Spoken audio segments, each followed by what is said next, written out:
Hello everyone, I am Priyanka Mishra. Welcome to my YouTube channel. इस video में हम class 8th Hindi का चैप्टर 1 ध्वनि कविता को पढ़ेंगे, जिसके कवि सूर्यकांत त्रिपाठी निराला जी हैं। स्टूडेंट, कविता को रीड करने से पहले इस कविता का सार जो है हम शॉर्ट में समझते हैं।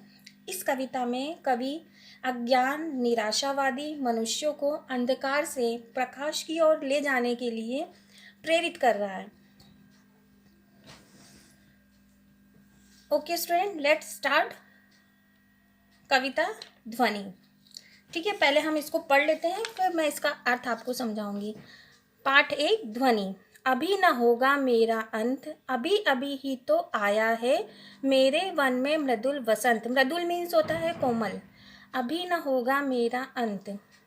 हरे हरे ये पात, पात मीन्स होता है पत्ता। डालियाँ कलियाँ कोमल गान, मैं ही अपना स्वप्न मृदुल कर, स्वप्न मीन्स होता है सपना। फेरूंगा, निद्रित मीन्स नींद, कलियों पर जगा एक प्रत्यूष मनोहर। प्रत्यूष मीन्स होता है प्रातः काल।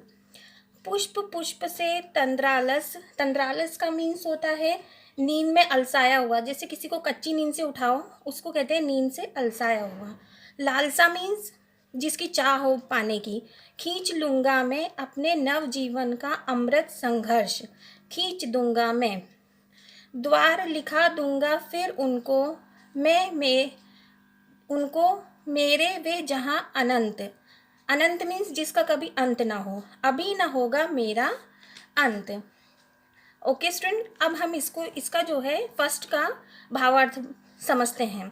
क्या होगा, अभी से लेके अंत तक का भावार्थ क्या होगा, जिसमें कवि कहता है कि मेरे कवि जीवन का अभी अंत नहीं हो सकता।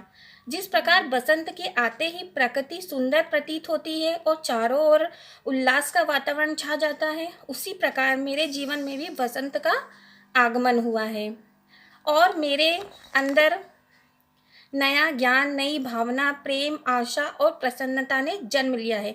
इसलिए मेरा अंत अभी नहीं हो सकता। अब नेक्स्ट पैराग्राफ का भावार्थ होगा हरे से लेके मनोहर तक में। बसंत के आ जाने से चारों ओर हरियाली छा गई है।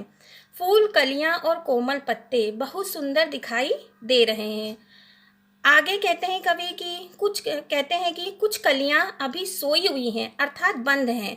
जैसे शाम होती है तो कलियां बंद नहीं हो जाती हैं, कलियां पत्तियां सब आपस में चिपक जाती हैं, वो उसकी बात कर रहा है। मैं उन अलसाई कलियों को कोमल हाथ फेर कर उन्हें जगाऊंगा और प्रभात के आने का संदेश दूंगा। प्रभात मीन्स होता है सुबह, अर्थात जो लोग अज्ञातवास अंधकार में जी रहे हैं उन्हें स्नेह स्पर्श के ज्ञान रूपी प्रकाश से भर दूंगा। ऐसे बहुत से लोग हैं जिनको अपना लक्ष्य नहीं पता है, बस करते जा रहे हैं काम, तो उनके लिए वो क्या कह रहा है कि अपने स्नेह स्पर्श ज्ञान से, ज्ञान रूपी प्रकाश से उनको भर देंगे। पुष्प पुष्प, नेक्स्ट पैराग्राफ देखिए अब। पुष्प पुष्प से मेरे अंत तक कवि कहते हैं कि मैं अलसाई फूलों से उनका आलस्य खींच लूँगा। जो आलस, फूलों में जो आलस आया है वो उनसे आलस से खींच लेंगे और खुशी खुशी इनके जीवन में अमृत से उन्हें खींचकर उन्हें हरा भरा कर दूंगा। उनसे आलस्य को खींचकर उन्हें हरा भरा कर देंगे, अर्थात निराश लोगों के मन को, जो व्यक्ति निराश हो चुका है उनके मन को आशा से भर देंगे। जिस प्रकार मैंने उमंग से जीना सीख लिया है, उसी प्रकार से वे देश का, जिस प्रकार वो बोल रहे हैं कि जैसे उन्होंने हंसी खुशी रहना सीख लिया है, उसी प्रकार वो निराश व्यक्तियों के जीवन को भी सफल और सुखी बनाना चाहते हैं। इसीलिए उन्होंने कहा है लास्ट में, मेरे कवि जीवन का अभी अंत नहीं होगा, क्योंकि मुझे उसी प्रकार बहुत सारे कार्य करने हैं। अब स्टूडेंट, हम इसके क्वेश्चन आंसर को देखेंगे। पहला क्वेश्चन है, कवि को ऐसा विश्वास क्यों है कि उसका अंत अभी नहीं होगा? उत्तर उसका ये होगा, कवि को ऐसा विश्वास है कि उसका अंत अभी नहीं होगा क्योंकि अभी उनके देश के निराश व्यक्तियों के मन में आशा रूपी ज्ञान का प्रकाश भरना है। क्वेश्चन 2 देखते हैं अब हम। क्वेश्चन 2 है, फूलों की अनंत एक विकसित करने के लिए कवि कौन कौन सा प्रयास करता है? फूलों की अनंत एक विकसित करने के लिए कवि उन पर अपना कोमल हाथ फेरकर जगाना चाहता है और नए प्रभात का संदेश देना चाहता है। क्वेश्चन 3 है, कवि पुष्पों की तंद्रा और आलस से दूर हटाने के लिए क्या करना चाहता है?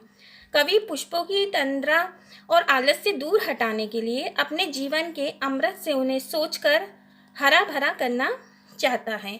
ये हो गई इस चैप्टर, ये हो गया है कंप्लीट। अगर आपको कोई भी इसमें डिफ़िकल्टी लगे या कुछ समझ में ना आए तो आप मुझसे कमेंट बॉक्स में पूछ सकते हैं। Okay, bye student.